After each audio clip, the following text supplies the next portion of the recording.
watching FanDuel Sports Network, the home of the Wild, Timberwolves, Lynx, and Frost.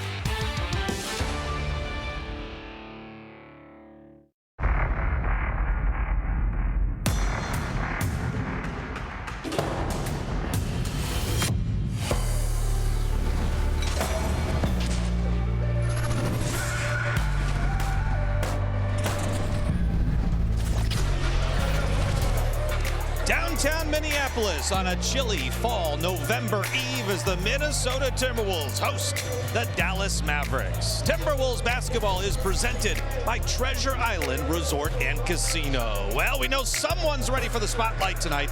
Anthony Edwards oozing charisma on the red carpet coming into the arena tonight. Edwards leading the team in scoring, averaging 27 points per game. Welcome in courtside to Target Center, everyone, along with Jim Peterson, Alan Horton along with you. So glad you could join us. Wolves looking to get back on track after they saw their 4-game win streak snap Saturday against Denver. And the Dallas Mavericks might be the ideal opponent. 10 losses in 14 games. The injury list is long for them. It includes Kyrie Irving and Anthony Davis. But they do have a healthy #1 pick in the draft, Cooper Flagg. And Jason Kidd, the head coach of the Mavericks, has put a lot on the shoulders of this 18-year-old. But so far, he has handled things extremely well. Yeah, I think that if you're looking at this 4-10 team and wondering if the Dallas Mavericks are formidable, they are. They're formidable because their 18-year-old rookie has been playing at a high level the last 5 games. And so he came into the season, Allen, playing point guard position, but they moved him off the ball. And so when you scout him and what you see from him now is his attacking, finishing, playmaking mindset. And so he's very strong inside, using that right and left shoulder as a battering ram, getting into the paint, and his ability to finish with both hands around the basket is excellent. So he's still a work in progress, though. One of the things he does do at a high level, and did this at the college level too, is defend at a high rate. So people are comparing him to Andre Kirilenko defensively. I'm saying pump the brakes a little bit on that, but he is really good. He's active. He's a good help and recover guy. He's got active hands, has 10 steals, 19 blocks on the season. So this is a guy that can get it done defensively for this team. They're going to need him to do that. They've got a lot of size and length. It's just all on the bench and street clothes right now. But he's going to be really fun to watch tonight. The three-point shooting is still lagging a little bit, only about 27% from outside the arc. But he's a willing shooter, averaging 15 points a game. It's going to be really incumbent on Jaden McDaniels to try to keep him off the scoring column in this game tonight. Yeah, that's a key matchup. Jaden against Cooper Flagg, and we'll see. You know, Jaden's done so many things with the points, but the blocks have been really impressive this year, and he's almost averaging a steal per game, too. I think one of the important things for him is to also attack Cooper Flagg on the offensive end. When he's on the offensive end of the floor, he's got to attack off the dribble, be willing to shoot the basketball, but go at him, too. McDaniels v. Flagg, key matchup tonight. It's been tumultuous times in Dallas. We'll talk about that next as we work our way towards tip-off. Timberwolves and Mavericks on FanDuel Sports Network. Timberwolves homestand continues tonight here at Target Center. They host the Dallas Mavericks, first of 4 meetings against the Mavs this season. It's been an interesting 9 months in Big D. The trade deadline last season, a big-time deal. Luka Doncic traded to the LA Lakers for primarily Anthony Davis. Davis got hurt in his very first game in a Mavericks uniform. Kyrie went down shortly after that, and the Mavs struggled down the stretch. They got the #1 pick. They got Cooper Flagg, but it's been a slow start to the season, resulting in the firing of GM Nico Harrison. Just last night, the Mavs, with an overtime win over Portland, picked up their first win since the firing of their general manager. Matchup between #1 picks and Coop next. Improvement needs. And by Toyota. See where Toyota takes you. Test drive one at your Toyota dealer. Toyota, let's go places. Wolves and Mavs for the first of 4 meetings this season. First matchup comes here tonight at Target Center. Let's go down courtside. Leah B. Olson. Leah? Well, the next 4 games for the Wolves all come against teams that are under 500, and the Wolves have done quite well in those matchups this season. So it's going to give the Wolves an opportunity to stack some wins. And talking to Dante DiVincenzo at shoot-around today, he said that Dallas is playing much better than their record shows, and Chris Finch echoed that same sentiment. This is not a team you can overlook, but if the Wolves can stay locked in here for this streak, that will surely help at the end of the season in that playoff positioning. Leah, thank you. Yeah, the Wolves' schedule has worked in their favor early on this season, 8-0 against teams under 500. Starting lineup for the Timberwolves, the usual suspects. This group really struggled against Denver, a -19 in 12 minutes of play. Our Chevy starting lineups for the Dallas Mavericks. Jason Kidd's had to mix things up here with Moussa Cisse, the rookie, getting his first NBA start. He's on a two-way contract. He's out there with Brandon Williams, Max Christie, Cooper Flagg, and PJ Washington. 5th season for J. Kidd. Dallas comes out in the icon Royal Blues, tops and bottoms. The Wolves in the Association Whites, tops and bottoms with the Lake Blue and the Midnight Navy trim. Opening tip controlled by the Mavs, and they will bring it up here from right to left across your radio and TV. We're on both. That makes sense. It's actually the opposite on TV, though, because camera side's up. I already switched that in my head. Oh, you did? I did. Oh, okay, right. so you blew it. Okay, sorry. So, hey. Well, there you go. On radio, we're going left to right. Is that right? Who cares? Let's keep it moving. This Dallas team is interesting tonight, Jim, because they've got a top 5 defense. They're 4th best in that category, but they're 2nd worst offensively. Yes. And you can't let them go going offensively and just give them a rhythm. Inside, Cisse could not get the shot. And Jaden McDaniels gets his pocket pick. Cisse gets it back, and the reverse layup is good. That's what he does. He doesn't spend any time outside the restricted area. Cisse has been really athletic. A couple times at the University of Memphis. Started there, finished there, moved around a little bit, but what he is a project that they really like. The fact that he's getting the start's huge as Dante DiVincenzo knocks down the first 3. Dante just 1 of 6 from distance against Denver the other night. Overall in the season, 38%. Brandon Williams has been off on his threes this year. He's now 4 for 29 after that miss. McDaniels the push. Now to Dante, back inside. Jaden able to recontrol. Randall's had good numbers in his career against the Mavericks. Dante, the hot hand, long on his 3-ball. Turnover, scooping it up, Jaden McDaniels. On a run to the rim, the layup, yes, and a foul. 3-point opportunity for Jaden McDaniels. It's a 6th and 1 for Jaden this season. Well, gets the deflection, and then he's off to the races. Brandon Williams is too small. He's 6'1". You see the wrist contact right there, and Jaden still finishes through contact. Tell you what, this Dallas team, just watching the last couple games, the Clipper game was impressive. The Trailblazer game last night was impressive. The back-to-back for the Dallas Mavericks. They played very well against those Trailblazers, who were a formidable opponent. Cooper Flagg was great down the stretch in crunch time particularly. He was very, very aggressive, getting to the rim, using his shoulder as a battering ram. Right and left-hand finishes around the basket through that Portland defense. Here is Flagg on the pull-up mid-range jumper, and he knocks it down. He's shooting 50% from the field over his last 7 games. That mid-range has not been kind to him early, just 28%, but he stroked that 16-footer with confidence. Rudy inside, outside to Dante, the swing to McDaniels, the follow by Rudy. That's really good to see. First of all, Ant throwing it to Rudy on the roll that time, then Rudy finding somebody else that's open on the floor. Great ball movement and finishing with the putback. Brandon Williams could not get the shot inside. Here with the Wolves on the run again. It's Jaden McDaniels up for the dunk, didn't get it. But he drew the foul.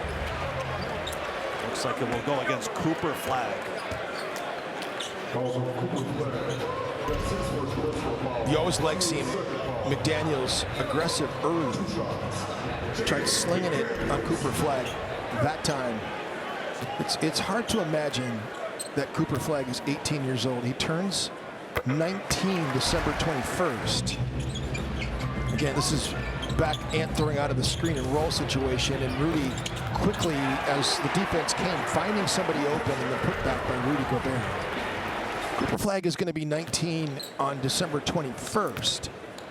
And you think about him going to Duke University and dominating at the college level at 17 years of age. Just what he is now, and then you think about Knipple too. Yeah.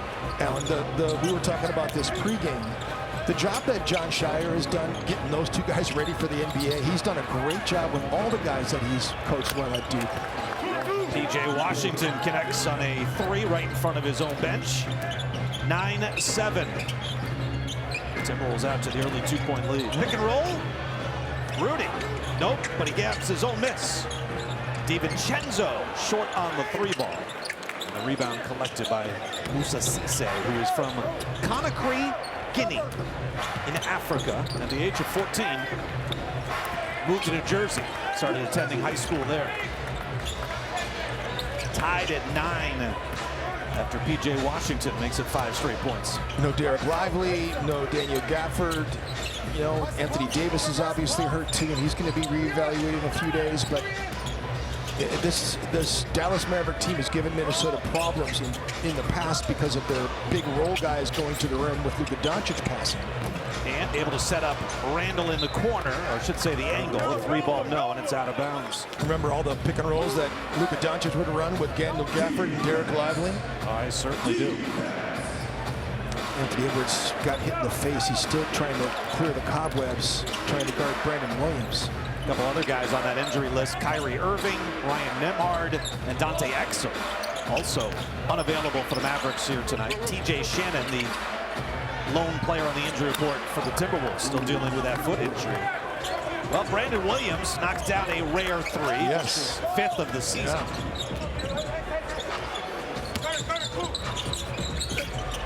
Randall to the rim. The finger roll is good. It's tremendous footwork. So simple. Stepping through, evading the defense, getting back to his strong hand. That snapped Dallas's 7-0 run. Washington against Randall. And a whistle and a kick ball by Jaden McDaniels.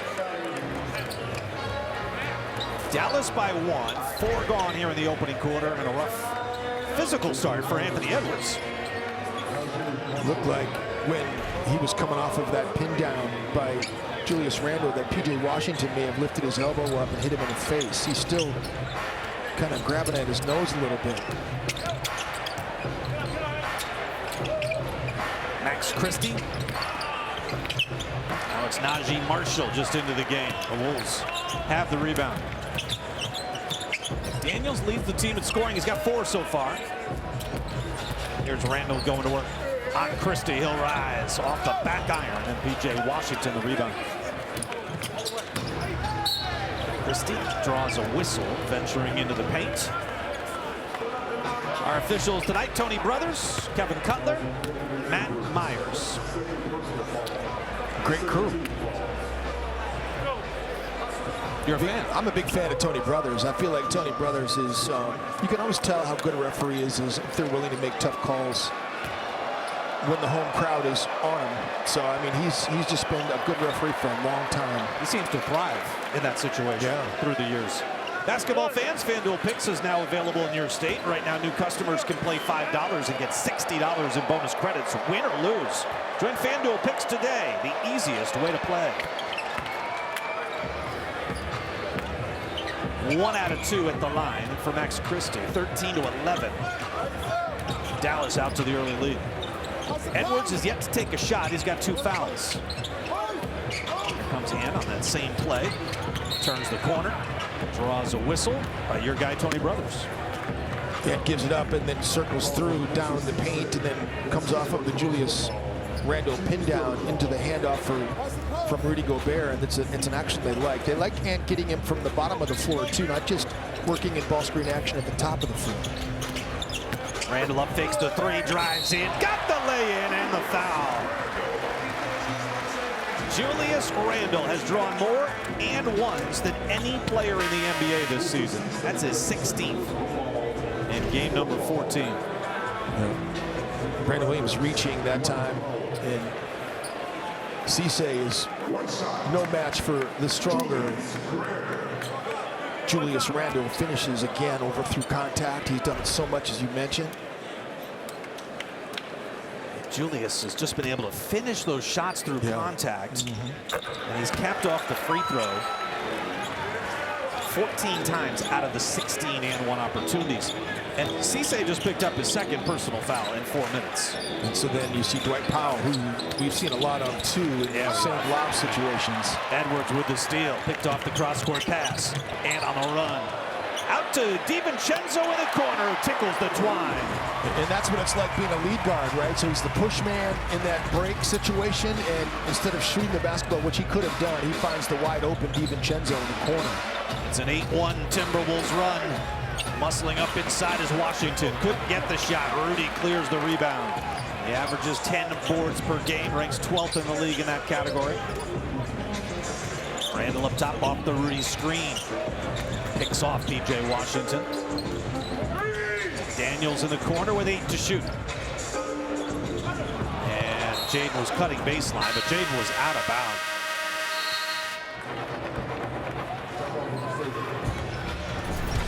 Good start here for Minnesota. Anthony Edwards gets the steal, and then he's off to the races, finding DiVincenzo in the quarter. Minnesota up 4 here, 6:13 to go at Target Center. Tonight, Naz Reid is wearing an armband in memory of his sister Taraya, who was tragically killed in September. And Naz Reid wearing this armband in memory of his sister, who he was incredibly close to. The armband is a tribute, something he can keep close to him while he's playing games, and this Timberwolves organization has stayed incredibly close to Naz during this really difficult time. His sister's favorite color was purple, so the lettering in the armband is purple, something Naz wanted. And Jim and Alan, as the Wolves kind of rally around Naz, everyone kind of keeping an eye on him through this difficult time. Yeah, Leah, thank you so much. It was the road trip to Brooklyn and New York was particularly tough on Naz because that's bringing him back towards home where he grew up in New Jersey. And his sister was such a large part of coming to games in Philadelphia, in Brooklyn, and in New York. He had so many friends and family there, and that was obviously, it's an incredible, unimaginable pain that they've gone through. Well, he's dealing with it in his own way, and I think that the team has really supported him so well. He's gotten back on track, double-figure scoring for Naz 3 of the last 4 games, and a really great outing against Denver last ballgame, 4 of 7 from outside the arc, looking like his old self. And I like the season-high 12 rebounds he had against Sacramento the night before. Inside, the Wolves could not convert. Up by 4, and D'Angelo Russell lost the ball out of bounds. They had Cooper Flagg playing the point guard position in the first 7 games, and then they brought D'Lo off the bench and put him in the starting lineup for 3 as Naz comes on the court from Minnesota. And then they put D'Lo back on the bench and then started Brandon Williams, and that's worked fine. You know, like the speed that Williams brings to the table is pretty incredible. When we watch him play during this game, you're going to see it. Floater by Naz would not drop, and D'Angelo Russell has the rebound. It's putting too much pressure on Cooper Flagg to have to initiate offense and do too much. They got him off the ball, now he's way more comfortable, and D'Lo's in his element as well, coming off the bench, looking to be instant offense. So comfortable in that role. Well, Russell playing in his 11th game as a visitor at Target Center. He's 1-9 all time against the Timberwolves. And pops on the 3, it's short. That's his first shot attempt of the night. DiVincenzo got to the rebound, tried to lob it into Naz Reid, but it goes out of bounds. 17-15, Wolves by 2. Our Valvoline instant oil change, quick change. Naz Reid, impressive numbers last 4 games. Yeah, I mean, getting back to the three-point shooting. He also plays, you mentioned the 12 rebounds, the offensive rebounds, he's been excellent. And so you just want to keep that going, and they're, you know, trying to keep him. That's one thing that Chris Finch has talked about, is the bench rule for really everybody. He needs more production from the bench, and Naz is that main guy that can do that. PJ Washington runs it up for the mid-post. Rebound batted out, and Conley controls. Here's Jaden on the move, step through, and he fired it off the leg of Washington out of bounds. Great recognition by Jaden. Couldn't get the shot on the front side of the rim or the reverse. And there was nobody in the corner for him to throw it to either, so he had no choice but to throw it off the Dallas player. flag back into the game for the Mavericks. That matchup with Jaden McDaniels is key for Jaden to attack him. Conley into the corner, and Naz Reid into the paint, the jump hook, that drops. Naz off the bench, averaging a dozen points, 6 rebounds. How about 19.6 boards Saturday night against Denver? Pick and roll, D'Lo keeps it himself, and Russell drains the jumper. He's 2 for 2 shooting. Well, how about Jalen Clark coming into the game for Minnesota's finger roll for Rudy, no, but he got shoved by Powell. And Rudy will go to the free throw line for the first time tonight. I was thinking that it was Johan coming to the game because Jalen Clark has kind of let his hair out a little bit. You peeked my interest. I was looking. I heard you say Johan. I'm like, whoa. I was like, is that Johan? But no, it's it's Jalen Clark.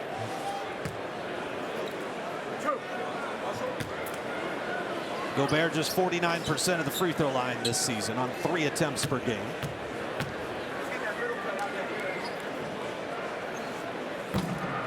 Gets that first one to drop.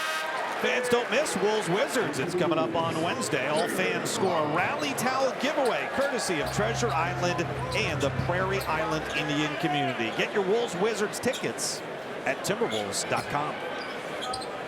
One thing we've seen with Gobert in his 3+ seasons with Minnesota, he'll go through some ups and some downs with that free throw shooting. It seems to be very streaky. Yeah. Knocks down 2 here. Timberwolves by 4. But he gets to the line at a higher rate because people are willing to put him there. And he does go through those streaks, but boy, he's hit some big ones in the past, that's for sure. D'Angelo Russell trying to run away from Jalen Clark. Najee, whoa, gets his shot blocked by Rudy, and he controls it. The officials say goaltend. Chris Finch looking to see from the coaching staff if in fact it's a good block. It's probably right at the point of controversy, but I don't think that they want to use it here. Boy, that's right there at the top of the apex of the arc right there. That's pretty close. This is as close as it gets. Chris Finch will save his challenges. Naz Reid on the handoff. Up off glass, got it for 2. He gets the foul as well. And now Naz Reid with his 2nd and 1 opportunity this season. Dwight Powell now with 2 personal fouls to join Musa Cisse. Again, so whenever Naz is in that left corner, they love to run this action for Naz Reid. Handoff from Rudy at the top, and it gets him going downhill to a strong hand. It's a really difficult play to stop, because we've seen this so much from Naz. He's so good with the ball in his hands, and you give him space, he's able to attack the defense and make him pay. Similar to what the Wolves would do with Karl Anthony Towns. Get it to him on the move, right? Yeah, get him on the move. So difficult to defend. And hopefully without defenders in front of him, because Karl sometimes didn't have the ability to evade defenders like Naz does.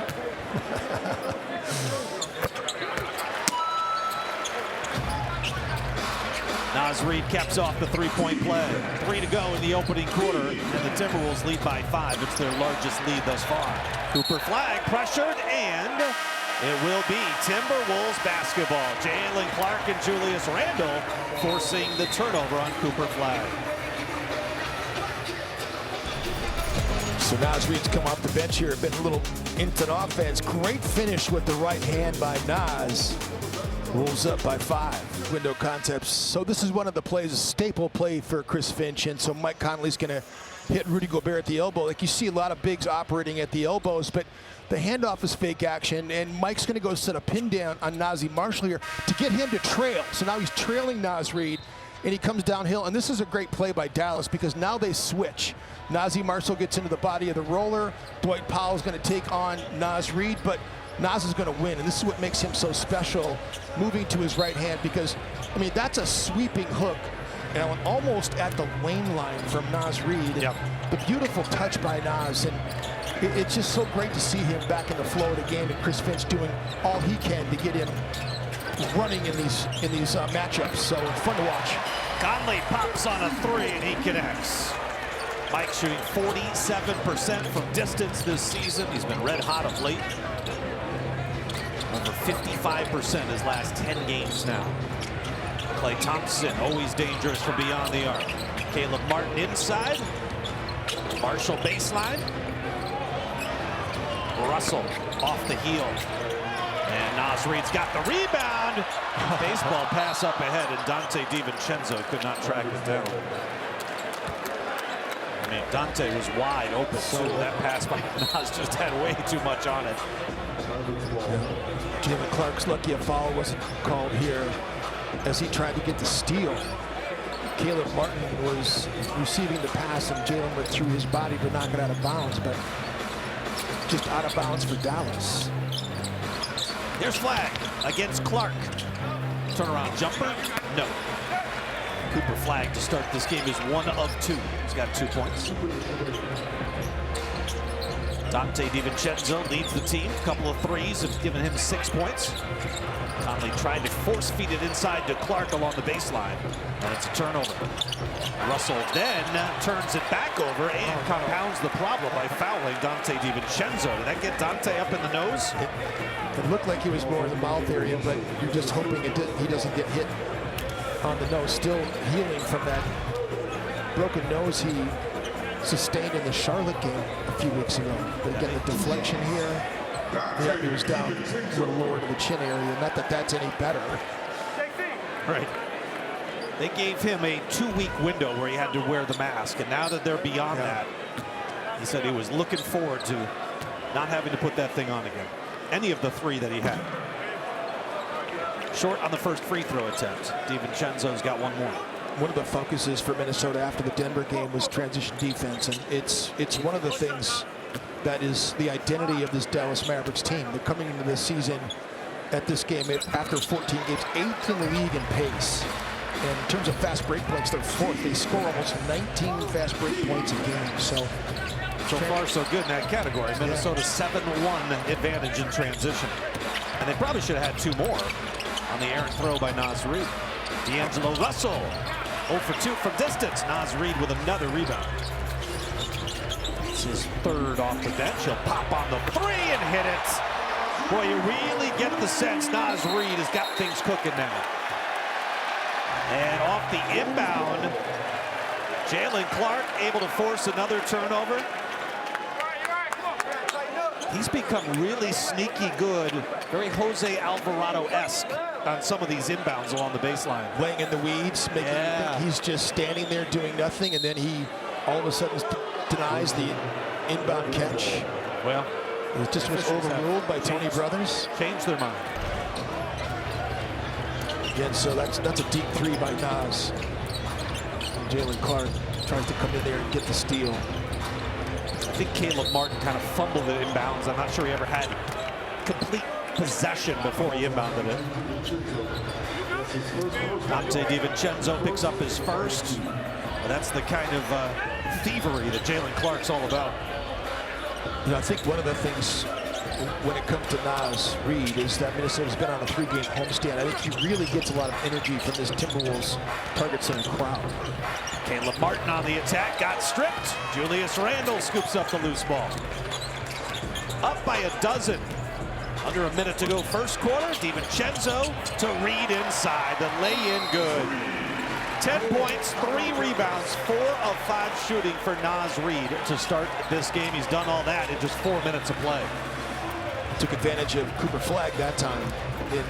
The way that he caught that basketball, and he's under the hoop, he's flat-footed. He completely threw off the timing of Cooper Flag on that putback. So 12-0 Timberwolves run to lead by 14.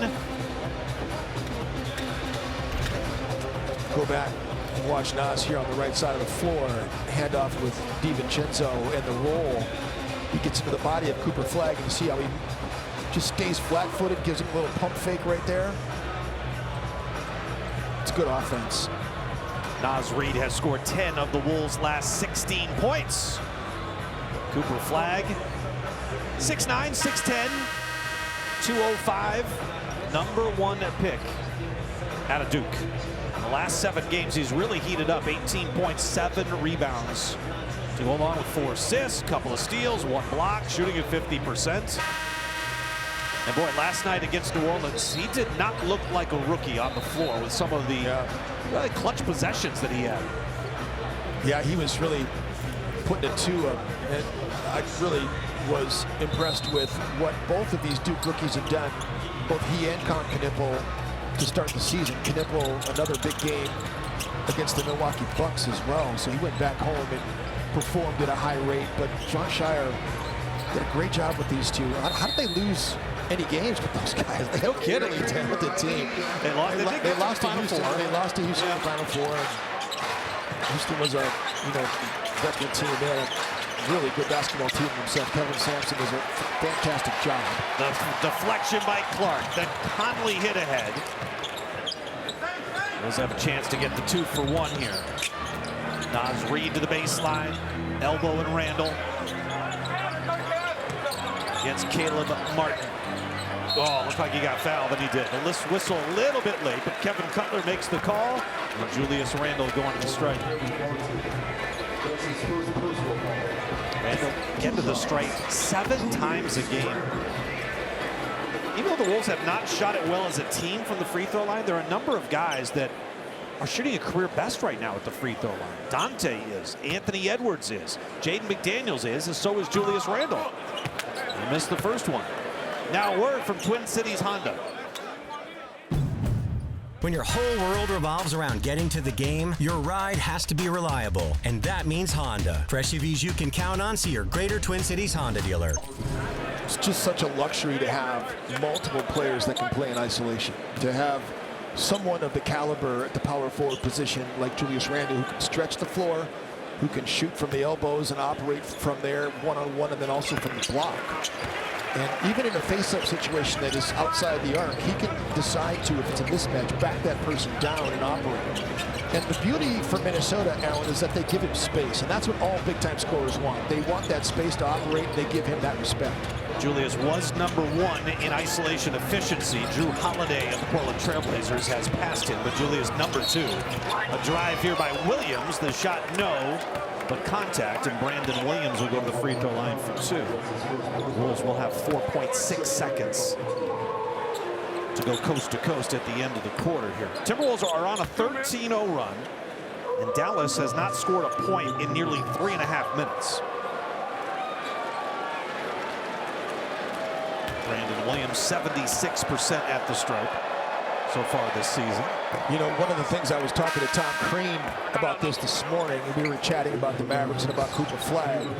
We did a breakdown of the pregame show together, and we were kind of going down this Dallas Mavericks roster because his son Riley is one of the assistant coaches on this Mavericks coaching staff. And we were talking about Brandon Williams and the kind of development that he's just a hooper. You know, this is a kid that loves the game from LA, and he's got a lot to like about his game. Conley came up short. Clark taps it up and in. Will it count? Tony Brothers says, you know what? We need to take a look at this. That was awfully close. Conley gets it off.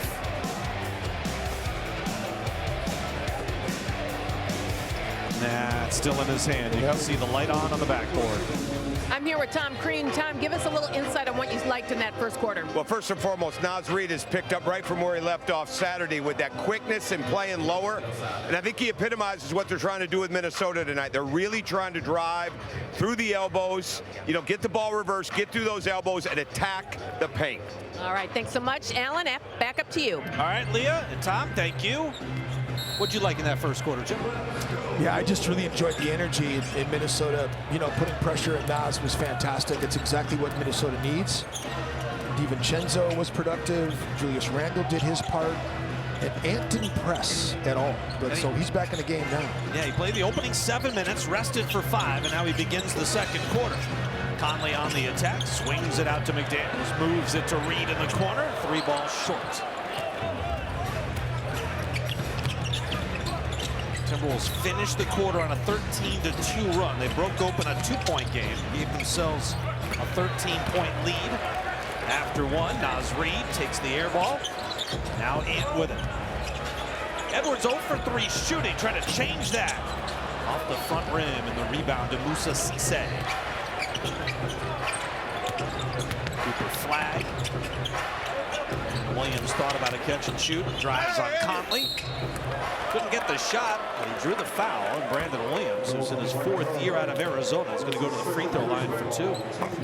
That's the 2nd personal foul on Mike Conley.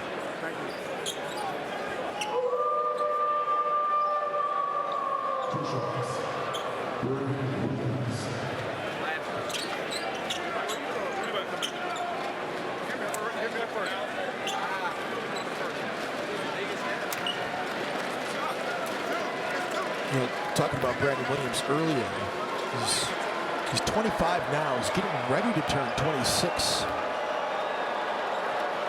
on November 22nd. So he's right there at his birthday, getting ready to turn 26. And he's not played a lot of basketball. You know, he's been hurt some. He's been with the Mavs for a little bit now, but he's one of these guys that has such great talent. So this is his 3rd year with the Mavericks, 1 year in Poland.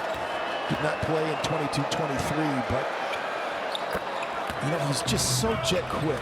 You mentioned his 3-point shooting. It's a work in progress. He's actually got pretty good technique. He shoots it pretty well. It just hasn't gone down for him this year. Shot 40% from outside the arc last year. Playing in his 87th NBA game in 4 years, plus he's played with 4 different G League teams. Edwards off the Gobert screen to Naz Reid. On the attack, Naz throws it down over the front rim. Naz rocks the rim. He's got a dozen points.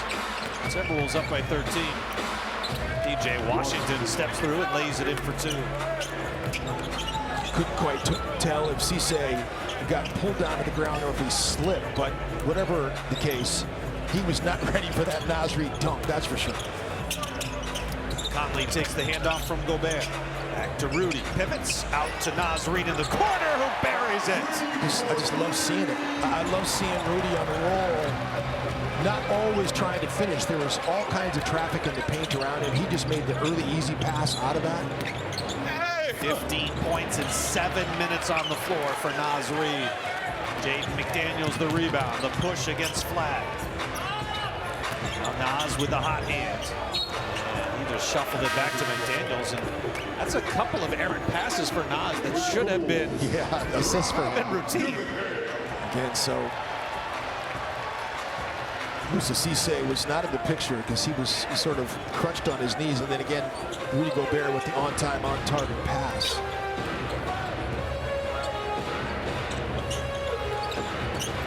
Must look like he was shaking off that wrist right there. You throw it down that hard, it's sometimes painful. I wouldn't know that feeling. Cooper Flag. 3 ball is good.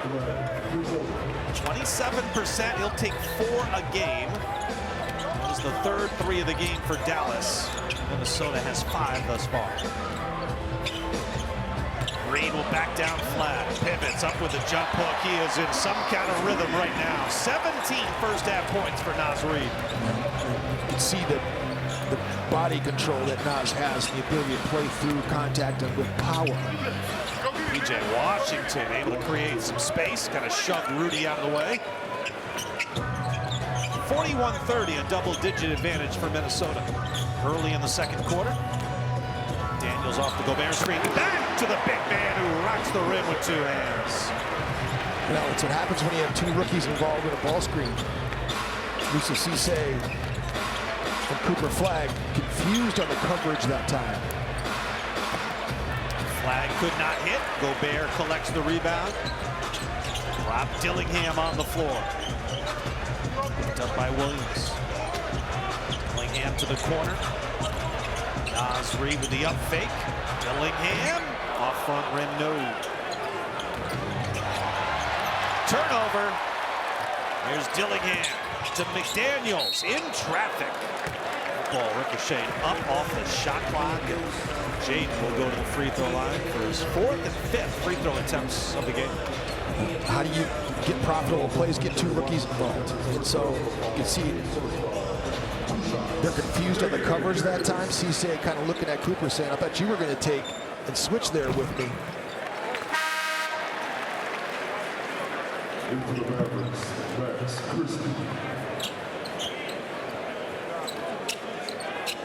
Jaden hits the first free throw.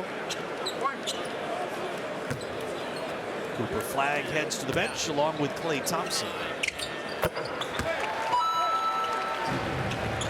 Naz Reid has scored 17 of the last 28 points for Minnesota. So very Anthony Edwards-esque type numbers.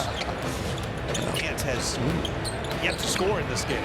Williams in the paint over Dillingham. He gets 2 more. He's leading them in scoring with 9. This is what Coach Creed and I were talking about with Brandon Williams.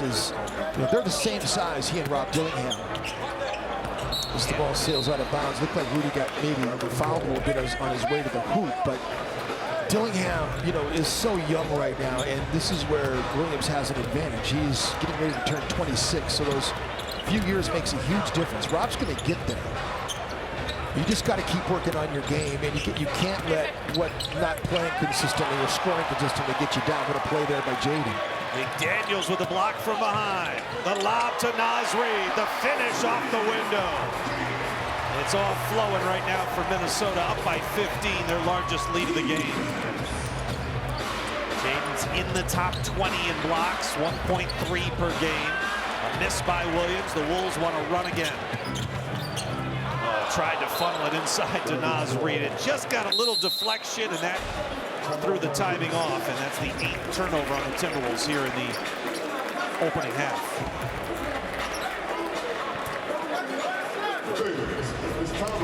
Five gone, 7 left to play in the first half, and the Timberwolves up by 15. We always talk about player development, and in player development, game shots from game spots and game speed, that when it comes time to do it in the game, you're ready and willing and able. And Naz Reid is such a great worker. These guys all put the work in, and they come into the gym, whether it's at shoot around in the morning, on the off days, or before the game. And look at the shot chart for Naz Reid going to his spots. No shots at all in the mid-range. We almost never see Naz Reid take any non-paint two-point shot. And the efficiency for Naz Reid, a couple threes, one in the corner, one at the right slot, and then all that stuff in the painted area, high percentage shooting. He is an advanced metric dream player for the Minnesota Timberwolves. Dillingham with the steal. The lay-in, no, it got blocked by Brandon Williams, who tracked him down. Naz Reid, by the way, 8 of 10 shooting. You showed the graphic. Rest of the team, 8 for 21. Rudy with a steal. Edwards lost it at the free throw line. That's 9 turnovers on the Timberwolves, 10 against the Mavericks. The difference in points off of those turnovers, 14-5 in favor of the Timberwolves.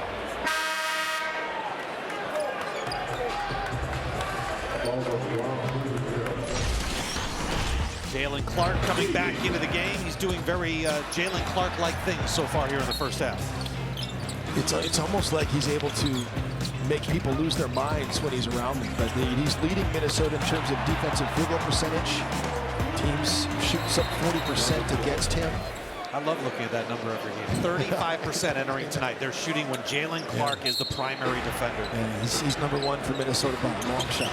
And that's 9% worse than what is expected on those shots. Right. So that gives you an idea of how effective someone is. Not just, you don't know whether 35% is good or bad, but you're holding someone 9% worse shooting than average. It's real, and it passes the eye test. Yep. And he takes pride in it as well, and it's what he was when he was in college. So it's one of the things that Tim Conley really liked about him, why he picked him here in Minnesota. Free throw is good. Here's more from Treasure Island. Treasure Island Resort and Casino is the exclusive casino partner of the Minnesota Timberwolves. Visit TICasino.com to learn more about Minnesota's destination fun. There's one player in double figures for the Dallas Mavericks, and he's at the free throw line right now. Got 11 in the game. P.J. Washington's right there at 9, but Minnesota's been able to shut these Mavericks down here for at least a little while. Mavericks will shoot 40%. The Wolves at 50%. Edwards to Clark, now to Dillingham. Off to Ant baseline, still got it away up top. Naz Reid off front rim, off side rim. And Jalen Clark able to save it to Rob Dillingham. Now Edwards, step back, right side, off the heel. And Jalen Clark pokes it away. It'll stay Dallas basketball. Active hands, he's just everywhere. He just had no business tracking down that rebound. He came from the left corner when that shot went in. And then you see how he's pursuing the basketball, beating everybody to it, and gets the possession for Minnesota. Nice hand for Naz Reid as he comes off the floor. 19 first half points. His career high, by the way, in a half of play is 23. D'Angelo Russell gets the scoop over Jalen Clark. Russell now in his 11th year out of Ohio State. 2+ seasons in a Timberwolves uniform. And he's still 29. That's amazing. He'll be 30 by season's end. Dillingham, no on the 3. Here is Russell. Around Ant to lay it in. Timberwolves are very familiar with him and his little sneaky layups that he likes to quick shoot people on.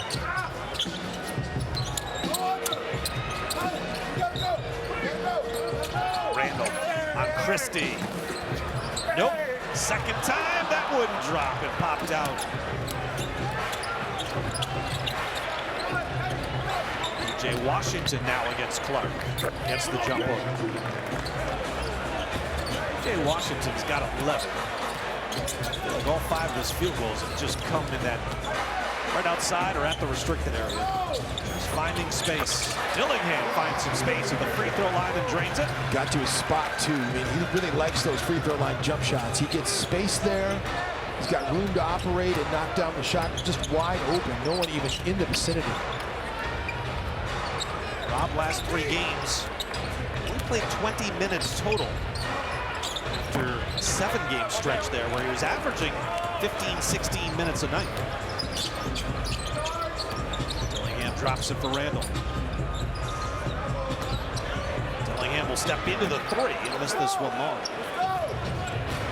Timberwolves just 5 of 18 on their 3s tonight, 28%. PJ Washington. Randall, brick wall, and bumped him. It's PJ Washington will head to the free throw line for 2 shots.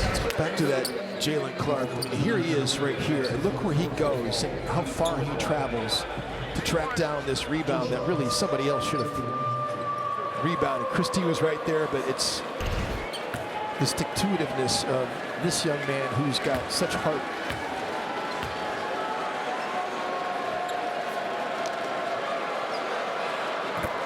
Washington hits the first free throw. 27-year-old went to Kentucky.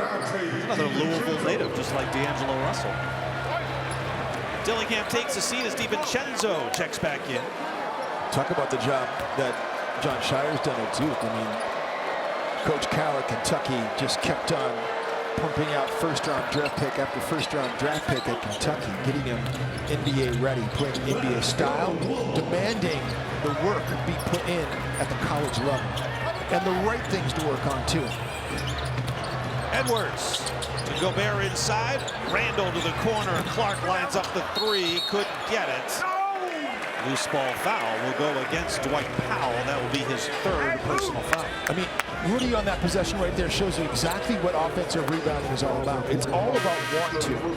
And so when you're being boxed out by Dwight Powell, it's not allowing yourself to be boxed out, because there's all kinds of guys when they put a body on you that aren't willing to do the work to get around that defender and to go track down the rebound. So he created that foul situation because of his willingness to work on the offensive end. Powell sits down with 3 fouls. Cisse back in. Randall the drive. Battling for the rebound. Another foul against the Mavericks. D'Angelo Russell picks up his 2nd.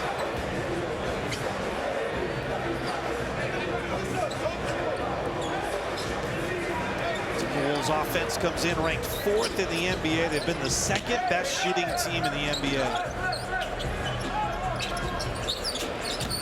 thing they've done well is get to the free throw line at a top 10 rate. Randall got tripped up driving baseline. Julius Randle will go to the stripe for his 4th and 5th free throw attempts here in the first half. And that's the other thing, too, is having guys like Julius Randle who get you into the bonus quicker and then get to the line and give you production from that standpoint. Free throwing is such an important mechanism. There's a big reason why it's one of the 4 factors, right? Yeah. It's just a huge part of the game. And winning that battle, Julius Randle is excellent at giving you an advantage in that part of the game. Just 2 of 7 from the field. 2 of 3 at the free throw line. Randall knocks down the first. Fans get ready to toast the Timberwolves. The Wolves Night Out ticket deal is back. This package includes a special ticket offer and a drink. Score this deal right now at timberwolves.com/WNO. I mean, isn't that how you read a stat sheet? I mean, like when you look at a stat sheet, if you go to a box score, I mean, I immediately go to the 4 factors. I go to the free throws, I go to the turnovers, I go to the rebounds, and I go to the field goal percentage. And especially the 3-point field goal percentage as well to tell who won the battle. No doubt. Randall missed the second free throw, but the Wolves are going to maintain possession. It's out of bounds off Dallas. Wolves by 8. TSR Injury Law. If you've been injured, you know what time it is. It's TSR time. For a higher level of representation, call 612-TSR-TIME. And by your Greater Twin Cities Honda dealers, as reliable as the cars themselves. Look at those beautiful jerseys. Yes. Ty Corbin recorded the first triple-double in franchise history, January 2nd, 1991. How about somebody that played in that game is in the building too? The great Derek Harper. We were McDaniels All-Americans in 1980 together. Harp had in that game. Had quite the game himself. I mean, he had 29 in the ball game, 8 assists, a couple of rebounds, and what a great Maverick. Had his jersey retired last year in Dallas. Harp. Edwards. Got his shot blocked, but there was contact. Cisse is claiming he got it cleanly. It's been a lot of time for Dallas at this end of the floor. So the starting lineup that night for Minnesota. Yeah. Pooh Richardson played 45 minutes. Tony Campbell played 42. Tyrone Corbin played 41. Sam Mitchell played 39. And the great Felton Spencer, 33 minutes in that game. Muss used to run those guys ragged. He would play those guys so many minutes. Randy Brewer played 15. Doug West, Gerald Glass, Scotty Brooks was in that game. Richard Coffey played in that game too. That's going back some years right there. I was even still in the league back in that time, so that's how old that picture is. Now it's coming into clearer focus as to why Tom Thibodeau has that place as starter when he was he got it from Eric Musselman. From Bill Musselman. Bill Musselman, right. Of course, Tibbs used to drive when he was an assistant at Harvard University. He'd drive to Albany, New York to see the Albany Patroons under Bill Musselman. Oh, yeah. And that's how he got to know Bill and eventually became an assistant coach under Musselman here in Minnesota. Najee Marshall. No on the 3. Randall, the grab-and-go rebound. I always think of the great Tom Hanneman and Kevin Harlan, Chad Hartman, all the great broadcasters they had back in the day, back in the early days. Randall against Russell. Edwards.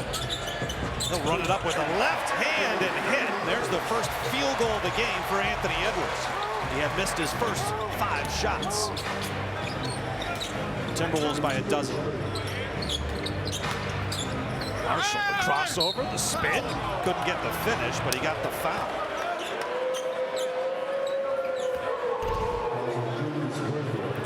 Julius playing in space at the nail. It gets it to Edwards, who knocks down the lefty floater. When I see Najee Marshall, I think of the New Orleans Pelicans and his time there. It was really sad to hear that and see that Willie Green was relieved of his duties as head coach in New Orleans. And Willie had done a great job, and he was a victim of a lot of different circumstances, right? I mean, roster construction, injuries, all the injuries that they've had. How many injuries have the New Orleans Pelicans had over the past 4 or 5 years? It's been 1 or 2 per day. Jalen Clark. Marshall hit 1 out of 2 at the free throw line at the other end. Randall trickles the twine. And the Wolves have knocked down their 6th 3 of the half. A lot of great offensive possession for Minnesota here in the first half. Flag draws a whistle with 1:23 to go in the half. It's the first on Naz Reid. Speaking of threes, Anthony Edwards 1 for 15 from beyond the arc the last 2 games. And now over the span of parts of 4 games, he's 1 for his last 20. But if there's one guy, I feel like you're just getting misses out of the way now because a hot streak is coming. I feel the same way I've about shown Naz. the last 2 years that he's an elite three-point shooter. I feel the same way about Naz Reid. It just was a matter of time before Naz got on track. But Anthony Edwards is a 40% three-point shooter. I mean, that's where he lives. Saying, you know, one thing for sure is that he's not going to lose confidence in himself, and that's the one thing that we all love about Ant is that what makes him a top 5 player in the league is his confidence in himself. Flag goes 1 out of 2 at the free throw line. 13-point lead. Edwards on the hunt. Into the paint. He'll rise up. The bank shot drops. 2 for his last 2. Anthony Edwards puts the Wolves back up by 15. They've matched their largest lead of the half. Russell. Oh, Jalen Clark thought he had come up with the steal.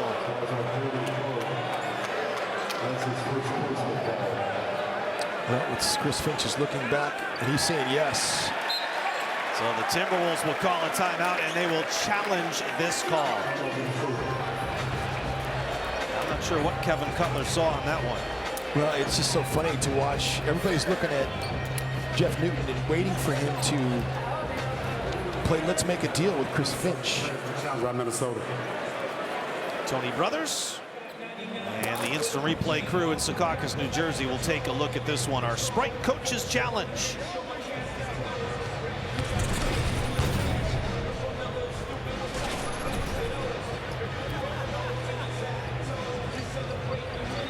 D'Lo is also fouling Jalen Clark too. He kind of hooked his arm. So there's a proximate foul if there's not a foul after that. So I mean, you're looking at D'Lo here grabbing the arm of Jalen Clark.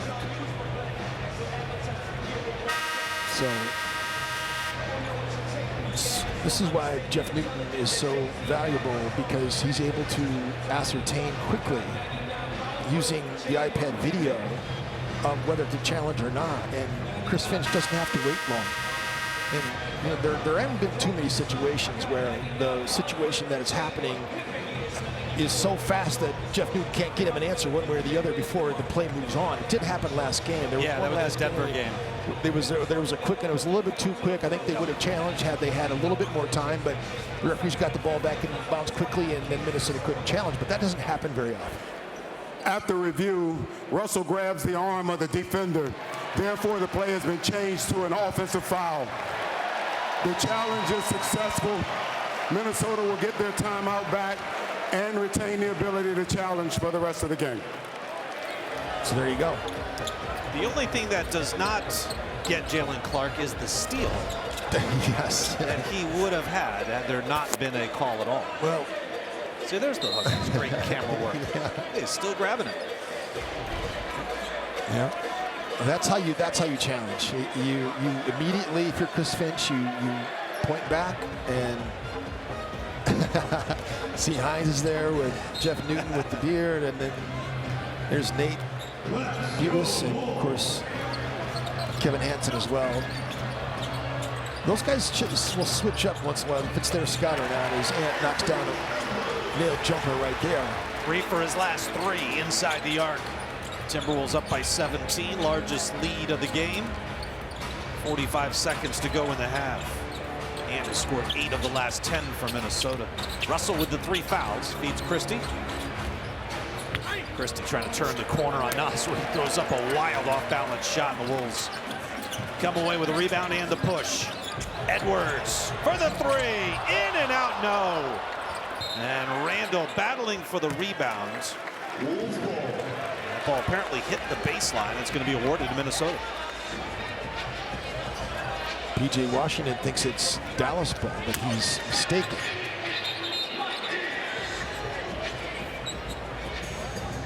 9-second differential, game clock and shot clock. Neither team with a foul to give. Clark to Randall, a catch and shoot, wide open look. Randall could not knock it down. That was that great action on the baseline on a pounce play. They just cycled it out, got it to the top of the floor, and Julius Randle got a high percentage shot. Naz Reid knocks it away, but Washington gets it back. Hoists a three. It's tipped up by Russell. No. And Julius Randle, three-quarter court shot goes off the glass. I think that would have counted had it gone. Solid opening 24 minutes for Minnesota. 61 points put up. Maybe not the most efficient of halves, but the Wolves get that point total there thanks to a big trip to the free throw line in that first half. Halftime is next. Timberwolves lead the Mavericks 61-44. Let's go down courtside where Leah B. Olson is with Elston Turner. Coach, 19 points for Naz Reid in that first half. What allowed him to dominate so much? Well, the ball moved, actually, and he was just in the right place at the right time. You know, we did a good job of not holding on to the ball and making the defense shift. And Naz was the recipient of a lot of, you know, Ant draws a lot of attention. And somebody's going to be open. So Naz was one of the guys that was open. A 17-point lead, but what concerns you about this second half as far as the way that Dallas is playing right now? Well, first of all, our intensity. You know, we can't relax. You know, we want to grow the lead. One thing that, was a focal point was that they do have 3 missing big men, so we want to take advantage of that. So keep attacking the basket, you know, and take advantage of our size. Normally, you know, when they, on the defensive end, you know, we did a good job of staying in front of them. You know what I mean? Or keeping them in front of us, all right? Normally they try to get behind us and run for layups or lobs, but we did a good job of keeping them in front and making them make shots over us. Coach, thanks so much for your time. You're welcome. All right, Leah, thank you. Coach Elston Turner talking about rebounding. How about +9 in the first half? Time for our Menard second half scouting report. Well, the Naz Reid dominance was really the story of that first half. I mean, everybody's talking about it. Tom Craig mentioned it. Elston Turner did too, and it was a fact. And what also helped them, and this is kind of what Elston's talking about too, is the ball pressure, which is turnovers forced. I mean, that was where Minnesota really won that battle. Points off of turnovers, 16-7 in Minnesota's favor.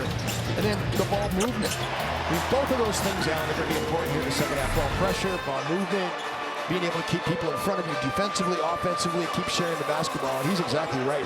I mean, they're loading up on it. We're seeing this every game now, and this is something we've seen for a long time, where teams are committing to the basketball when Ant has it.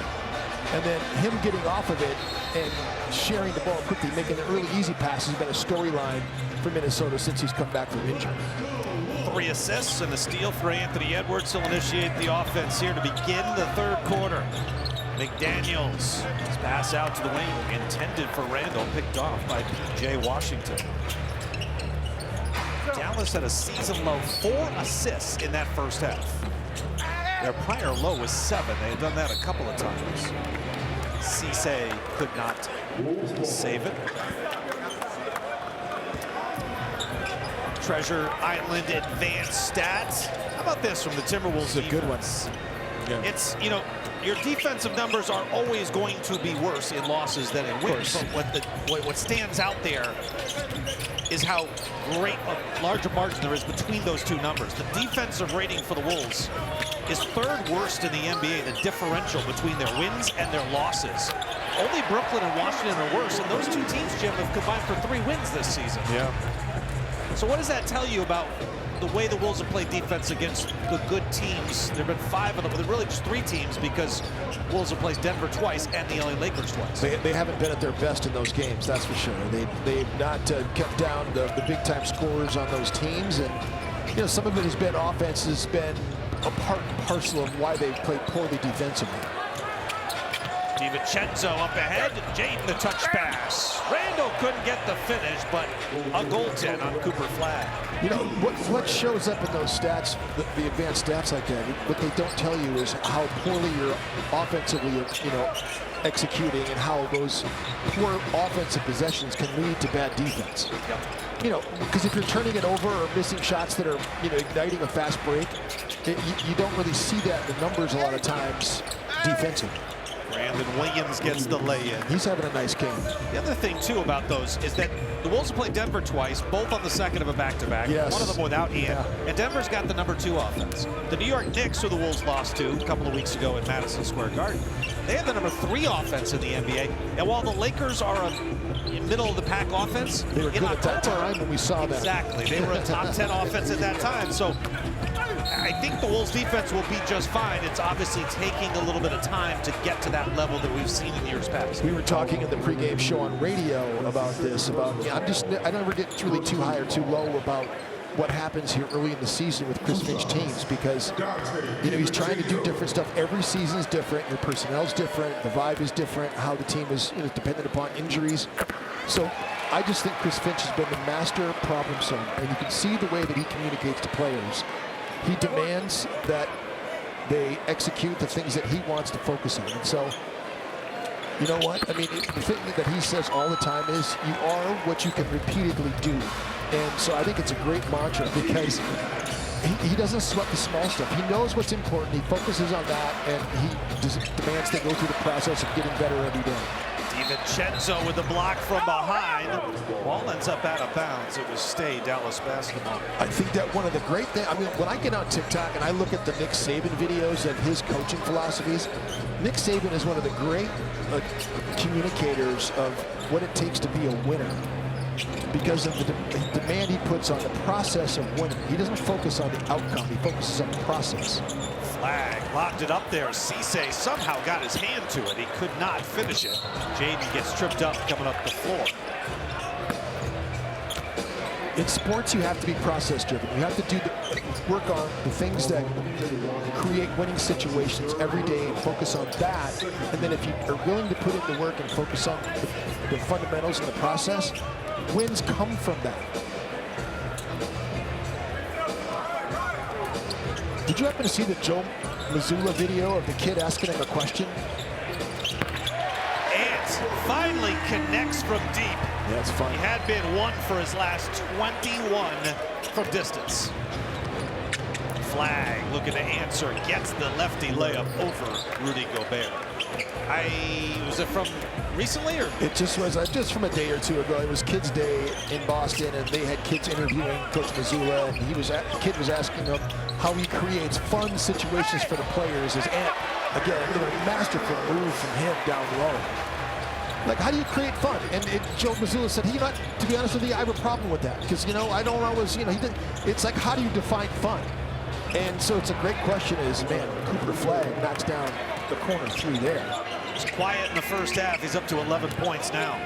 Joe Mazzulla is a fun guy to ask questions, because he's going to give you some offbeat answers, that's for sure. Go look it up. I mean, it's a great answer. It's a great exchange. Rudy to the corner, deflected by Williams, out of bounds.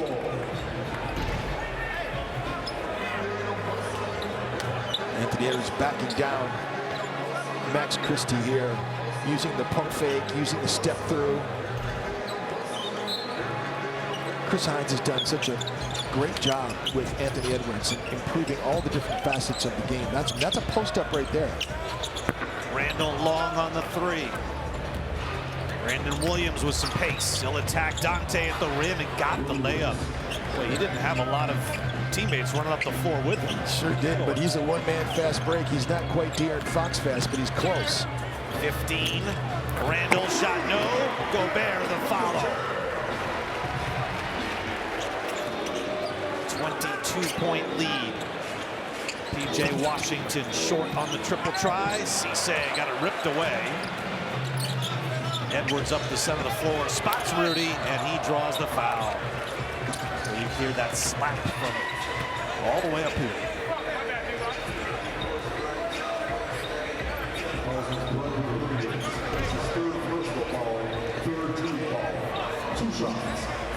Came off kind of the corner of the backboard right to Rudy Gobert.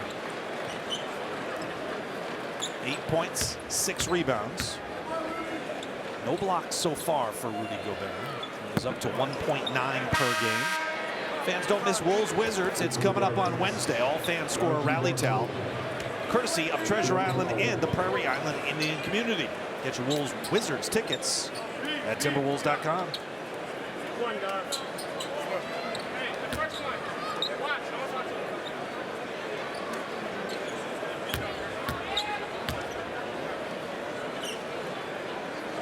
Four assists for Rudy in this game. Got the second free throws. He was 3 out of 4 at the stripe tonight.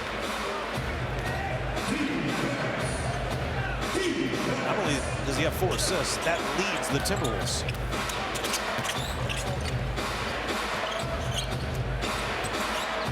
Najee Marshall off the flag screen. Pivots on Randall, back out, the 3-ball for flag, that rims off, and Randall's got the rebound. Timberwolves are up +10 on the glass. Randall fakes the handoff. Drives and kicks. McDaniels for a 3-ball. He rattles that one in. First triple of the night for Jaden. Up 26 with 7 minutes to go in the third quarter. Wolves have been able to extend the advantage here in the third.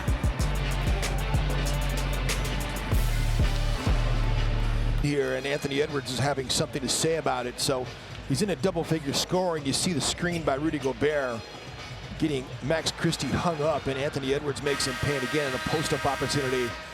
Just sweet footwork, the turnaround, and then he fakes and does a step through. Max Christie's having a tough time defending Anthony Edwards. Ant started the game 0 of 5 shooting. Yeah. He's hit 5 of his last 6. Right. Finding a rhythm. The Wolves led by 13 after 1 quarter. They were up by 17 at the half. They are now up by 26. Dwight Powell is into the game. A handoff to Flag. Challenge Rudy and got it to circle around and drop. Flag has 13. Timberwolves have their starting 5 still out there with 6:45 to go in the third quarter.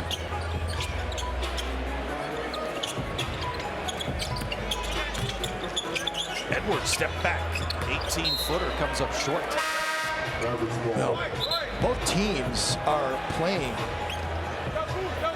3 games in 4 days. So Minnesota played Friday, Saturday, and then had Sunday off and are playing on Monday. The Dallas Mavericks, you know, they played back-to-back games too. They're coming off of back-to-back, so they played Friday, but then they had Saturday off, played Sunday. They played Portland last night. So back-to-back overtime games for the Mavericks. It's having something to do with how they're playing tonight. Double overtime on Friday night. And then single overtime last night. Yes. You know, really well-played game too. I mean, they really had things going offensively and defensively against the Trailblazers, who were very good. And down the lane, he was able to split 2. Good ball movement, and Jaden is the open man. The angle 3. Jaden McDaniels has both of his 3s here in the third quarter. Second in the NBA in 3-point shooting. He's very good again tonight. 2 for 3 from outside the arc for Jaden. Daniel Gafford got hurt late in that Portland game last night as Jaden gets a steal here. Yeah, he does. The Wolves have a chance to run. 15-5 fast break advantage. Randall off balance, came up short. Powell collects the rebound.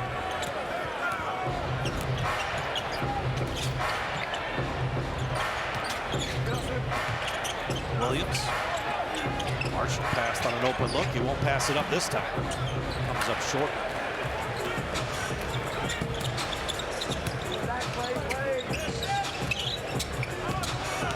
Edwards along the baseline. To the corner, and Randall.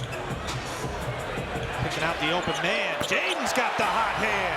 2 straight from that exact same spot. And the Timberwolves have now gone up 30 on the Mavs. Ant just put him in the blender that time.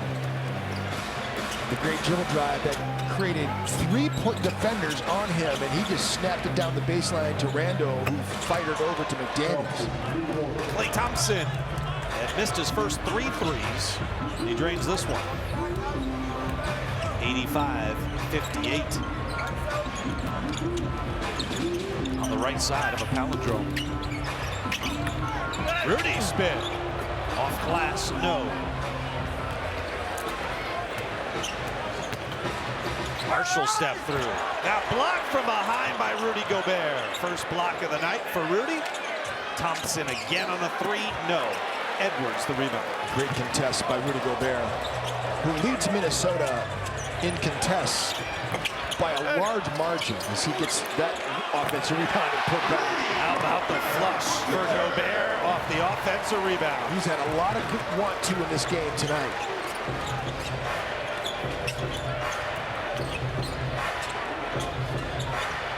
Klay Thompson run off the three-point line. His baseline pull-up silky smooth.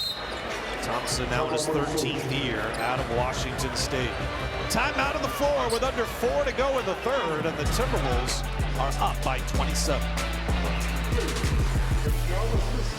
He is surveying the floor. Look at his eyes. He is moving his eyes. They're not on any one target. He's locating where the help is. The eyes never drop. He's not in a speed dribble, but he's in a survey dribble. Now he comes off Rudy Gobert. He knows he's got 2 on the right, he's got 3 on the left, but he reads the low man. Brandon Williams slide in, throws the ball hard to the corner to Mike Conley, throws it back to Jaden McDaniels.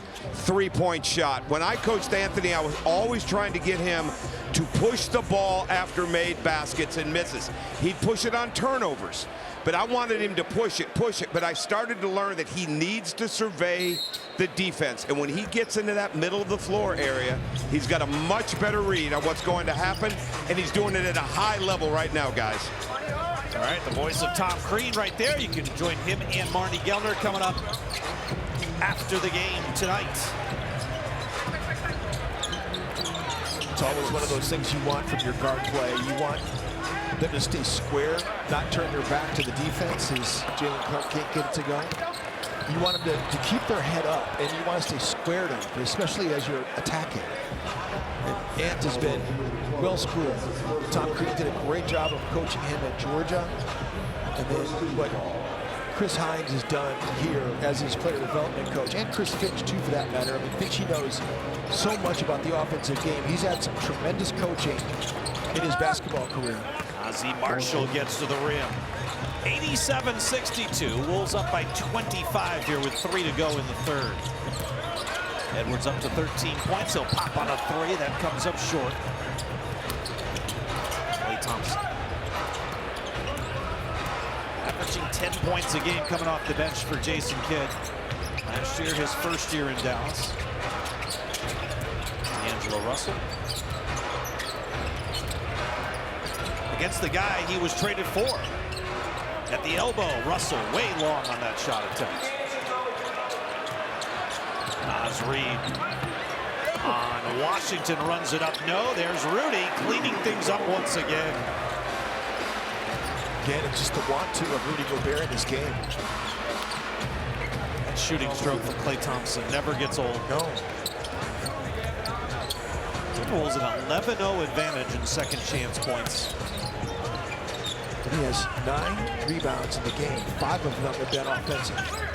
To put a clinic together of how he's offensive rebounding the basketball. There's Naz with an offensive rebound. He gets fouled. And Naz was able to grab that because 2 guys were trying to keep Rudy off the glass. Naz just swooped in from that right corner. Rudy had 2 guys sandwich rebounding him. It's good to see Gobert have this kind of game on the offensive glass, because I was just looking that his offensive rebounding had dropped to 2.8 per game, under that 3 mark, and he's routinely at least 3, usually 3.2, 3.4, somewhere in that range per game. The Timberwolves really need him on the offensive glass. I mean, 3-point.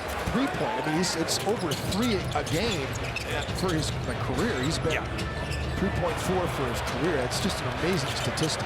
Bulls turn it over. Klay Thompson does as well, and Dante DiVincenzo turns it into points. 19-7 in points off of turnovers. Dallas has kind of let go of the rope a little bit.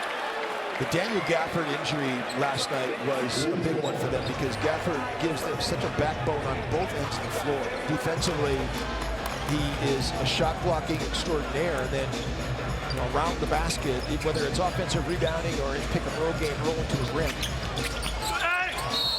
Conley trying to connect with Gobert on the lob. Rudy got fouled.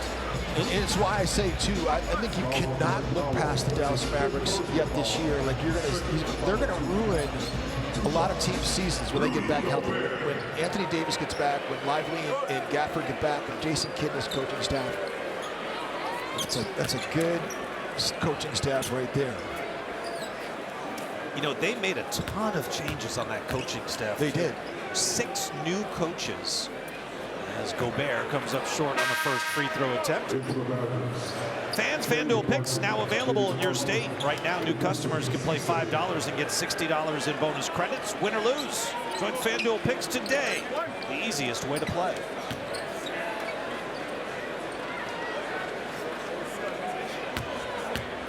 That was part of the uncertainty with Dallas with their front office. The Knicks had some interest in Jason Kidd. Dallas re-signed Jason Kidd, but by that time, top 4 assistants had moved on to other jobs. You get Jay Triano, who's one of the great veteran assistant coaches in this league. Popeye Jones, who was in Denver for all those years. As Najee Marshall knocks down that shot. I mean, Frank Vogel's there, Phil Handy's there. I mean, you see Popeye Jones there to the left. I mean, Jay Triano is one of the great coaches in this league. Frank Vogel's a world championship coach. So those two were in LA together, right, and won the title in 2020. So that was Kidd, Vogel, Handy, and Mike Penberthy. But Mike Penberthy's on their staff now too. Great old Mike Penberthy. He was with the Wolves for 1 season as a shooting coach. Nice. DiVincenzo, no. Clark, the offensive rebound and the putback. 13-0, second chance points advantage for Minnesota. Thompson short on the 3. Naz Reid the rebound. Under a minute to go in the third.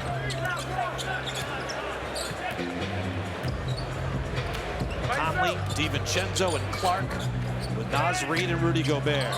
Reid to the cutter. Rudy with the hammer. 15 points for Rudy Gobert. I don't think Rudy's had as much room to roll and to finish at the rim in a game in the last 2 years as he had tonight in this one. Jaden Hardy is in the game and his pass deflected and stolen. Timberwolves can hold for the final shot. Mavericks do not have a foul to give. Off a horn set. Give it off to Reid. 3 ball, good with 1.7 left to go in the quarter. Third triple of the night for Naz Reid. He's got 22. 1 second left. Caleb Martin did not get it off in time. A dominant 3 quarters for Minnesota. 32-point lead heading to the 4th quarter.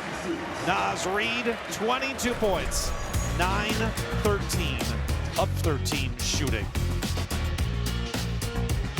We head to the 4th next here at Target Center on FanDuel Sports Network. Action, game summary. Big one for Naz Reid off the bench with the 22 points, the efficient shooting.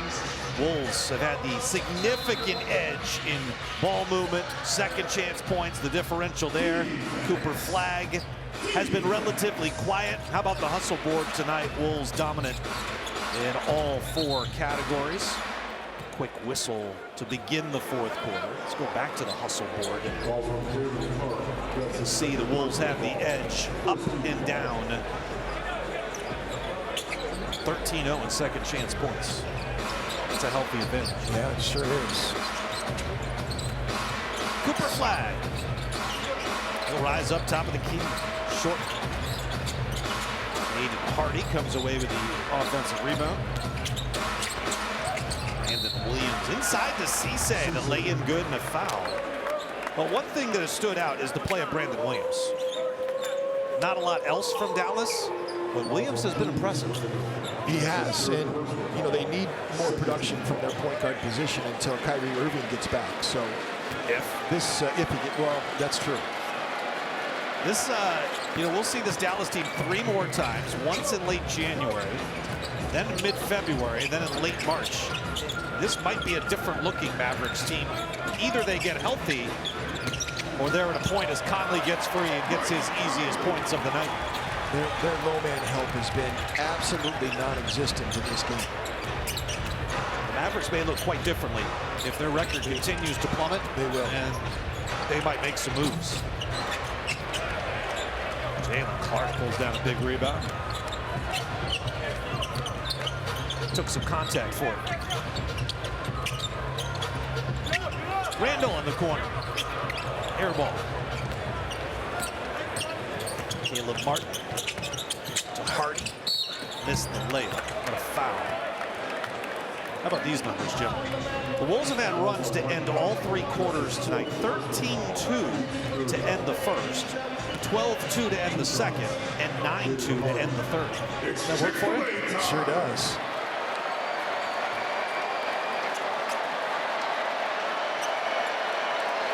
Jaden Hardy at the free throw line. On his fourth year out of the G League Ignite. Now a word from Blaze Credit Union. I'm on Team Blaze. I'm on Team Blaze. You're a person, you're on a journey, and Blaze wants to be a part of that. Go Blaze! Go Blaze! Go Blaze!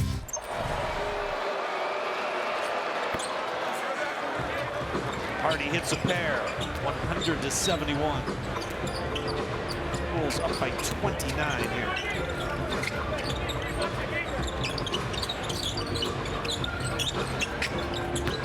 Randall against Cisse. Takes the rookie inside, missed the shot, hit the underside of the rim.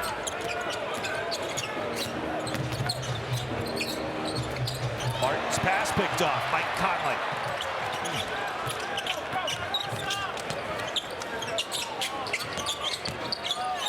DiVincenzo draws the contact. You know, low-key trade that was won by the Philadelphia 76ers. Caleb Martin to Dallas for Quentin Grimes. Grimes has turned into an incredible scorer. He's only averaged about 18 points a game since going over at the trade deadline last year. Caleb Martin has really struggled here in Dallas. Randall got his shot blocked by Cisse and controlled along the baseline by Cisse. Now Brandon Williams. No on the three. Naz Reid offline. Especially where Dallas is right now, you'd love to have that scoring of a Quentin Grimes. And obviously they don't have it. Timeout, Minnesota. 9:40 left to go in the fourth. And Timberwolves up by 29. Playing lately, so 13 in the game for Flag on 5 of 9 shooting.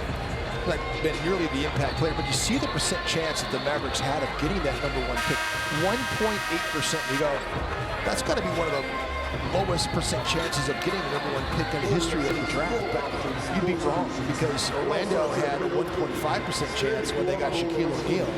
You see Derrick Rose and the Cavs, and Minnesota ended up with Andrew Wiggins in that trade for Kevin Love. So while it was unlikely, Alan, that they were going to get Cooper Flag, it in fact happened. And they went from 11th to 1st, 1.8% chance. That's incredible. And then San Antonio, they were in the 8th spot. They jumped to 2nd. Right. So the two teams with the worst record, Utah and Washington, they got knocked out as far as they could have. They really did. There's so much talk about how that all works out, but as Flag knocks down that little floater right there, he's at his season average right now. I mean, that's why the lottery odds were created, so that teams didn't tank on purpose and it wouldn't give you the best chance to get the #1 pick, and that's pretty much worked out that way. Yeah. Yet teams continue to go into player development mode. Yes, they do. Yeah. Ping pong ball acquisition mode. I mean, you might say that the trade of Luka Doncic to the Los Angeles Lakers for Max Christie, and I just think that, and I think Anthony Davis as well. It was unexpected. I think you could say that's. I think you could say that. And so I think that it was also unexpected they would get Cooper Flag, but here we are. And what a load it must be. And I don't know how Cooper Flag is wired up, but I mean, the whole weight of the franchise is on the shoulders of that young man right there, who turns 19 years old on December 21st. Jaden Hardy knocks down the first. Now a word from TSR injury log. You're supposed to dunk. Oh, I'm not doing that, but I will promote your giveaway. Scan the QR code to enter the TSR Time Ultimate Giveaway. 2 free throws good for Jaden Hardy. Speaking of Anthony Davis, he is missing his 33rd game out of 47 possible games with Dallas since the trade. Which is ironic since Nico Harrison, one of the things he was frustrated with Luka Doncic was being too injured and missing time, yet he trades for an older player who is missing more time than Luka has been missing. He's been So Davis has missed 70% of his games with Dallas, after missing 28% of his games with the Lakers, and 19% of his games in his New Orleans time. So it's not trending in the right direction. What do you do with these guys that make a ton of money that are perennially injured each and every year? Jalen Clark buries a 3. It's a relief for Jalen. Put his hands together, said a little prayer, a thank you. Reaction from Jalen Clark.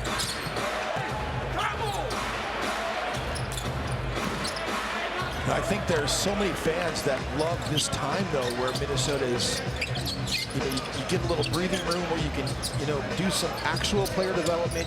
You can get guys some time that you don't get to play that much in 5-on-5 situations. Dorian knocks down that little midi. And got that over Miles Kelly, who grabbed the back of his jersey. Good concentration by Rob. Great pass by Rob Dillingham. And you see nothing but net. He's like, thank you, Lord. Naz Reid gets a nice hand coming to the bench. His evening is done. Yohan Beringer set the check-in. Bones Highland as well.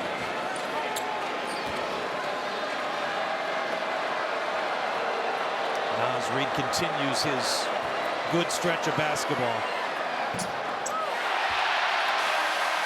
So Hardy has missed the first. That puts the pressure on. This is the loudest this arena's been in a long time. Probably since a Naz Reid 3 in the first half.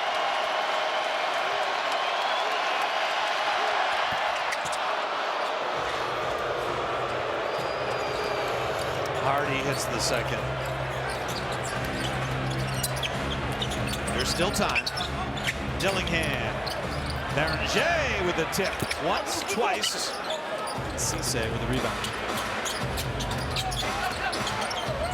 Hardy splits 2. Gets to the rim. Cisse had it, lost it. Leonard Miller hit ahead to Bones Highland. Layup good. To be able to come into the game right away and make that shot in traffic. Everybody knows that Bones Highland is a professional scorer, can get it done so quickly. 5th year for Highland. 3 ball, no for Caleb Martin. Timberwolves hitting ahead to Leonard Miller. 7 to play here. The Wolves up by 31. Dillingham gets that shot blocked out of bounds. Joe Ingles set the check in. Jiggling Joe. Another big ovation. Mike Conley approves. There was some debate in Utah about who gets the biggest ovation. I had some people texting me about the reception that Rudy Gobert and Mike Conley got when we went back to Utah just recently. And I said, you know what? The ovation might be bigger for Joe. Shot clock violation on Minnesota right off the inbound. I think you're right. I think Joe, what he did in the Utah Jazz uniform to make them a great team, and offensively he operated as a point guard and worked with Rudy Gobert so well in pick and roll game, right? He he was kind of the glue, I feel like, that kept everything together, right? With Donovan Mitchell and Rudy Gobert. In other words, Royce O'Neal, Mike Conley, but Joe Ingles could fit it all together and bring it all together. Holmes Highland will try a three. Timberwolves have knocked down 13 made threes tonight, only 33% from distance. Cisse screen, Russell finds the big man. Got fouled by Baron J.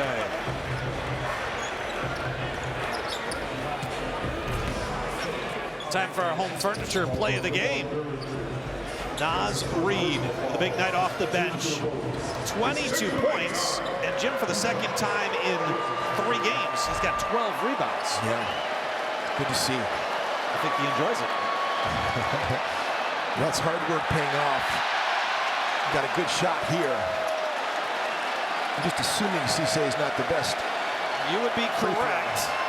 He's 1 of 2 tonight. He's 9 for 20 on the season. Free chicken.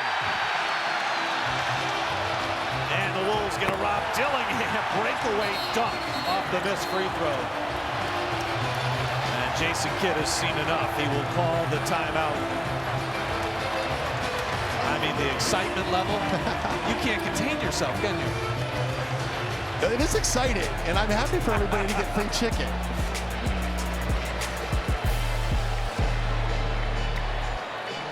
Makes everybody happy. Free chicken on the second missed free throw. And look at the reaction from Mike Conley. And Rob Dillingham caps off that sequence with a right-handed flush. 109-76.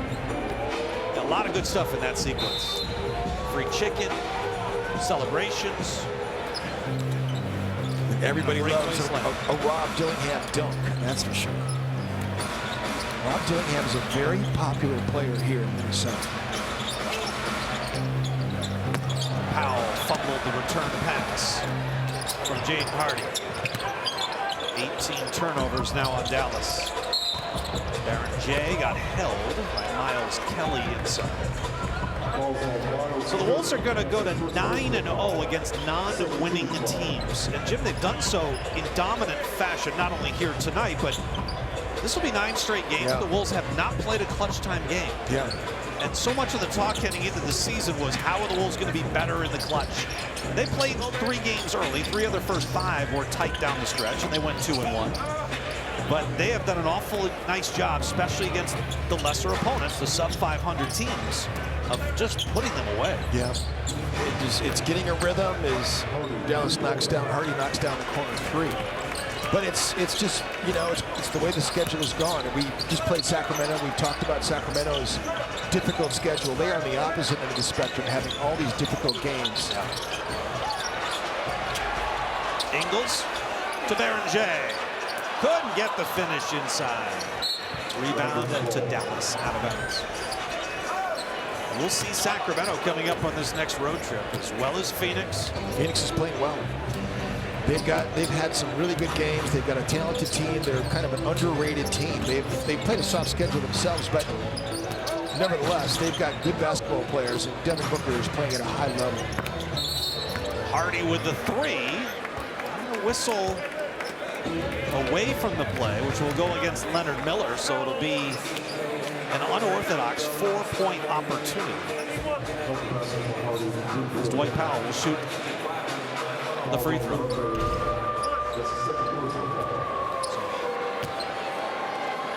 Hardy hits the 3 there. Leonard Miller too physical with Powell, who could not hit the free throw, but an offensive rebound. And a turnover.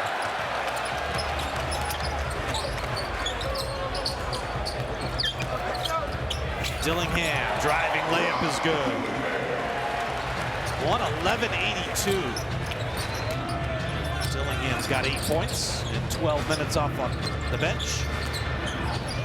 Hardy with a step back 3, got it. It's his 3rd 3 in 4 tries.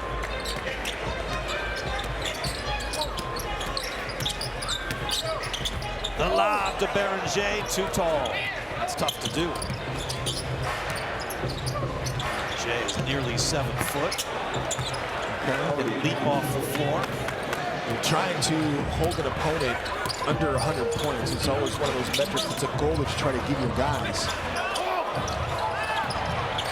Leonard Miller sets up Beranger, who stuffs it through for 2.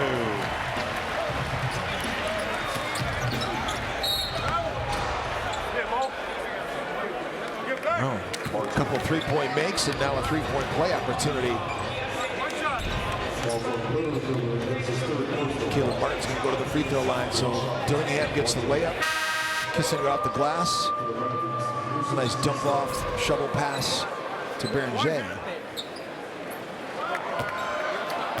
To your point, the Wolves have held one opponent this year under 100 points. That was the home win over Utah by 40. There's still a lot of time left in this game. It doesn't seem like it's going to happen tonight, but it could.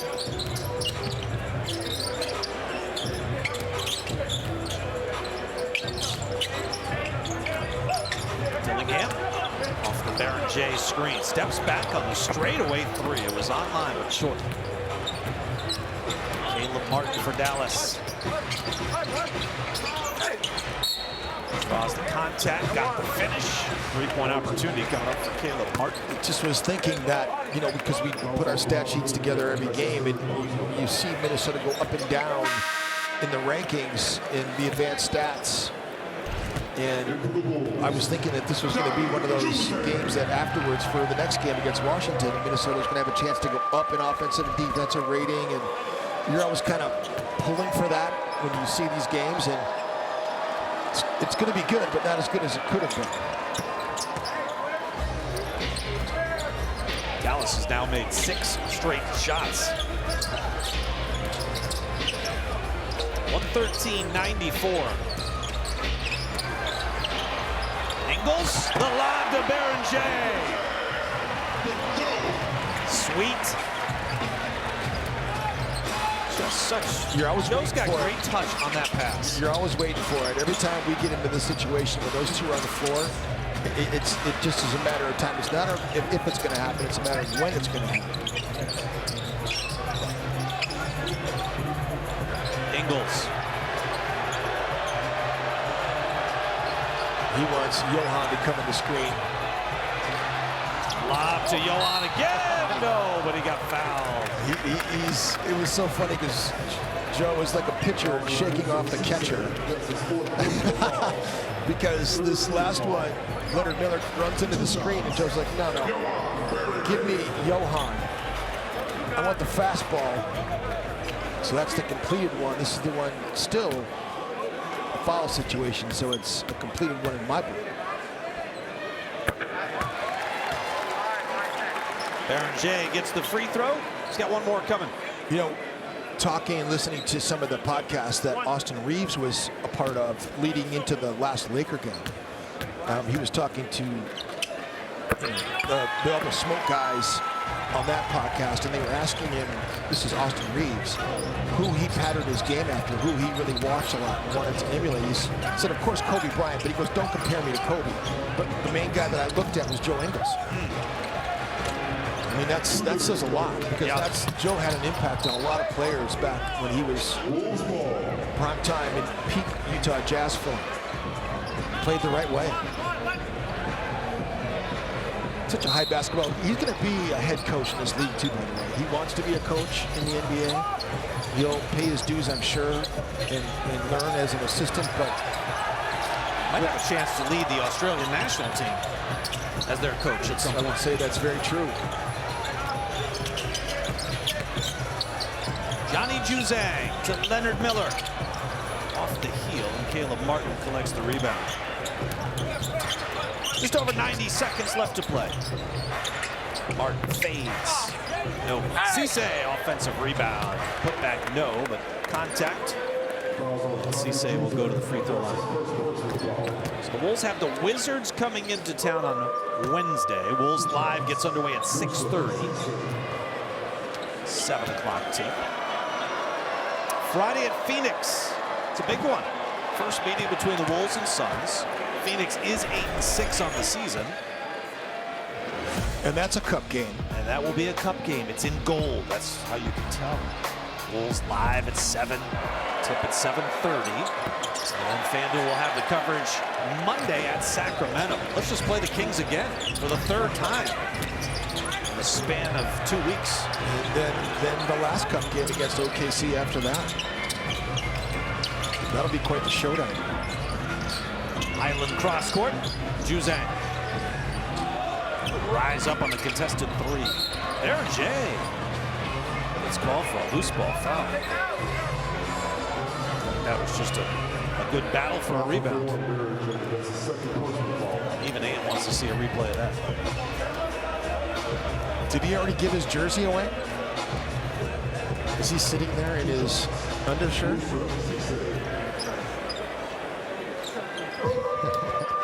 No jersey. He's had some great moments giving his jersey away to some lucky fan. In New York, he handed it to a young gal at Madison Square Garden, and then in Sacramento, gave it to a kid who was sitting at the top of the lower bowl. I mean, that kid was sitting. When we followed him, our great director Dave Ditton followed this kid that Ant gave his jersey to. The kid, I mean, we were wondering where he was going. Was he leaving the building? And he just walked to the top of the lower bowl in Sacramento and went and sat down next to his family. Those are some viral videos that were so great to see. And Ant talked about afterwards with Ashley Stroline about the fact that he would go to the games to watch, you know, Dominique Wilkins play and Kevin Durant. I'm sorry.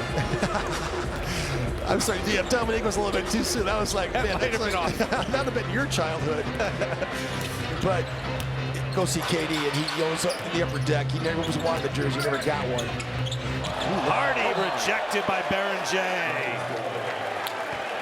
Johan gets up to swat that one away. Well, he can see Dominique working the game as a broadcaster. Very true. He's there for every home game. Kelly.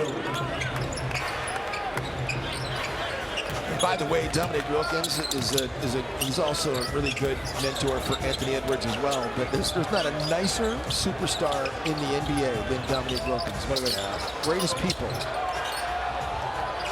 Juzang. That's all he does is make threes. Corner 3 for Johnny Juzang.